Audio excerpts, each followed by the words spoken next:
ప్రియ దేవుని బిడ్డలారా, ప్రభువైన నామంలో మీ అందరికీ మా హృదయపూర్వకమైన వందనాలు తెలియపరుస్తూ ఉన్నాం. ప్రతిదినం ప్రభు వాగ్దానం అనే కార్యక్రమంలోనికి ప్రేమతో మిమ్మల్ని ఆహ్వానిస్తున్నాం. దేవుని బిడ్డలారా, క్షేమంగా ఉన్నారా? ఈ ఉదయకాలం మీరు ప్రార్థించారా? ప్రతిరోజు ప్రార్థించండి, వాక్యం చదవండి.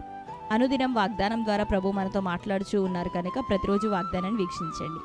ఈ ఉదయకాల సమయం ప్రభు మనకు అనుగ్రహించిన వాగ్దానాన్ని చదువుకుందాం. 96వ కీర్తన 10. యెహోవా రాజ్యం చేయుచున్నాడు, లోకము కదలకుండా స్థిరపరచబడి ఉన్నది. న్యాయమును బట్టి ఆయన జనములకు పరిపాలన చేయును. ఈ వార్తను అన్యజనులలో ప్రకటించుడి. ఆమేన్, హల్లెలూయా. దేవుని బిడ్డలారా, ఈ ఉదయకాలం ప్రభు మనకు అనుగ్రహిస్తూ ఉన్న వాగ్దానం ఇది. యెహోవా రాజ్యం చేయుచున్నాడు, మరి అన్యజనులను పరిపాలన చేయువాడు, న్యాయ విధులతో తన ప్రజలను పరిపాలించువాడు మరి ప్రభు అయిన దేవుడే, యెహోవానే అని ఉదయకాలం ప్రభు మాట్లాడుతూ ఉన్నాడు. లోకమంతా ఆయన యందు కదలకుండా స్థిరపరచబడి ఉన్నదనియు ఈ వార్తను అన్యజనులలో తెలియపరచుడి అని ప్రభు యొక్క వాగ్దానం.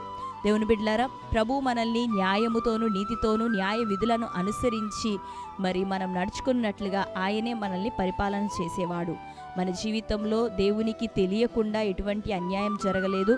దేవుడు దృష్టించినటువంటి అన్యాయం, అక్రమం ఏది మన జీవితాల్లో జరగలేదు. కానీ దేవుడు ప్రతి దాని ద్వారా, ప్రతి అనుభవము ద్వారా మనకి ఒక పాఠాన్ని నేర్పించటం కొరకు కొన్ని సందర్భాల్లో అన్యాయంగా మనం నష్టపోవడానికి, అన్యాయం చేయబడ్డానికి ప్రభు అనుమతిస్తూ ఉంటాడు. కొన్ని సందర్భాల్లో మన యొక్క అజ్ఞానాన్ని బట్టి మనం మోసగించబడుతూ ఉంటాం, అన్యాయానికి గురవుతాం. అయితే ఎటువంటి పరిస్థితుల మధ్యలో మనకి మోసం జరిగినా, అన్యాయం చేయబడినా, మన మీద నింద, వ్యతిరేకతలు, ఒకవేళ దౌర్జన్యం జరిగినప్పటికీ ప్రభు వైపు తిరిగితే లోకమంతా ఆయన యొక్క అండర్లోనే ఉంది. లోకమంతా ఆయనలో అది కదల్చకుండా స్థిరపరచబడి ఉన్నది కనుక మనం దేవుని వైపు తిరిగితే ప్రతి అన్యాయంలోండి, అక్రమంలో నుండి దేవుడు మనల్ని విడిపించి మనకు న్యాయాన్ని జరిగిస్తాడు, తన న్యాయ విధిని అనుసరించి.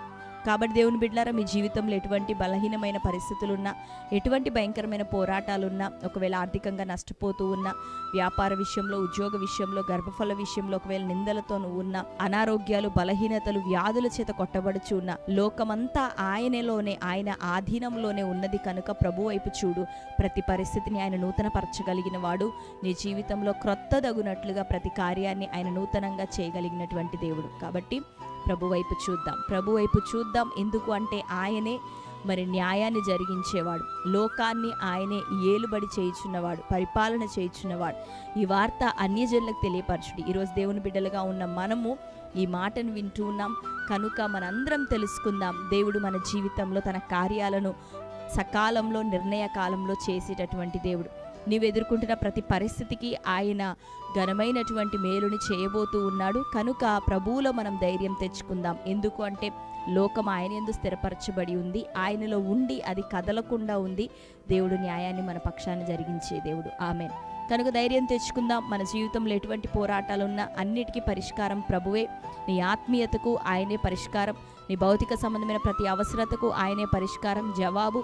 ఆయనే మనల్ని పరిపాలన చేసే న్యాయాధిపతి కనుక ఆయన వైపు చూద్దాం, మొరపెడదాం. దేవుడు గొప్ప విజయాన్ని మన అందరికీ దయచేయబోతున్నాడు. ఆమేన్. మరి ఈ శ్రేష్టమైన వాగ్దానం మన జీవితంలో నెరవేరినట్లుగా ప్రార్థన చేసుకుందాం. అందరం కళ్ళు మూసుకుందాం. ప్రార్థన. Thank you holy spirit god. యేసయ్యా, మీకు వందనాలు, స్తోత్రాలు తండ్రి. అయ్యా, ఉదయకాలం యెహోవా రాజ్యం చేయుచున్నాడనియు లోకము ఆయన యందు కదలకుండా స్థిరపరచబడి ఉన్నదని, న్యాయమును బట్టి జనములకు ఆయనే తీర్పు తీర్చువాడు, న్యాయం చేయువాడు అని ప్రభా ఈ దినం మీరు మాతో మాట్లాడుతూ ఉన్నారు.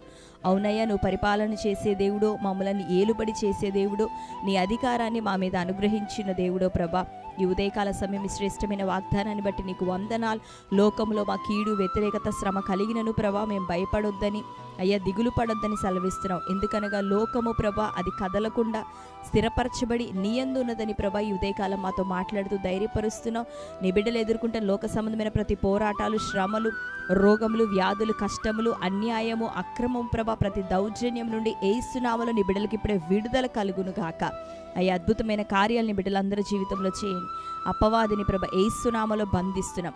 నిత్యత్వం కొరకై ప్రభ ఇదిగో తండ్రి ఇంకనూ ఉన్నతమైన ఉపదేశం నీ బిడ్డలందరికీ దయచేయండి. సంపూర్ణ రక్షణ ఆనందంతో నీ బిడ్డల కుటుంబాలని కట్టబడును గాక. ఈ ఉదయకాలం తండ్రి కోర్టు కేసులు, భూతగాదాల నుండి విడుదల కలగాలి. మంచి గర్భఫలం దయచేయండి. వ్యాధుల నుండి విడుదల దయచేయండి. బలహీనతల నుండి విడుదల విడుదల దయచే. ప్రతి కుటుంబంలోనికి నీ సన్నిధి వెళ్ళును గాక, నీ అభిషేకం ఈ ఉదయకాలం కమ్ముకొనును గాక. నీ ఆత్మతో వారిని ముద్రించండి. బలమైన కార్యాలను బిడ్డలందరి జీవితంలో చేయమని ప్రార్థిస్తూ, ఈ ఉదయకాలం బర్త్డే, మ్యారేజ్, యానివర్సరీ సెలబ్రేట్ చేసుకుంటున్న బిడ్డలందరినీ దర్శించండి ప్రభా. వారి జీవితంలో తండ్రి శ్రేష్టమైన వాగ్దానం నెరవేర్చి కదలక మీ యందు స్థిరంగా నిలిచే కృపని బిడ్డలందరికీ సంవత్సరం దయచేయండి. వారందరినీ ప్రభా యేసు నామంలో దీవించండి. బలమైన కార్యాలు జరుగును గాక. నజరేయుడైన యేసు నామములో ప్రార్థించి పొంది ఉంటున్నాం తండ్రి, ఆమేన్. Praise the lord. దేవుని బిడ్డలారా, మరొకసారి వాగ్దానాన్ని వీక్షించండి. మీలో ఎవరైనా క్రొత్తగా ఈరోజే వాగ్దాన కార్యక్రమాన్ని వీక్షిస్తున్న వారు ఉన్నట్లయితే పాస్టర్ టి రాజు అనే యూట్యూబ్ ఛానల్ మీరు ఇప్పుడే సబ్స్క్రైబ్ చేయండి. మరి ప్రతి వాగ్దానం లైక్ చేయండి, అనేకులకి షేర్ చేయండి. తద్వారా దేవుడు మిమ్మల్ని దీవించును గాక. మీ అందరి నిమిత్తం మేము ప్రార్థిస్తున్నాం. దేవుడు గొప్ప కార్యాలు మనందరి జీవితాలను చేయబోతున్నాడు. ప్రభుకే మహిమ కలుగును గాక. God bless you. Praise the lord.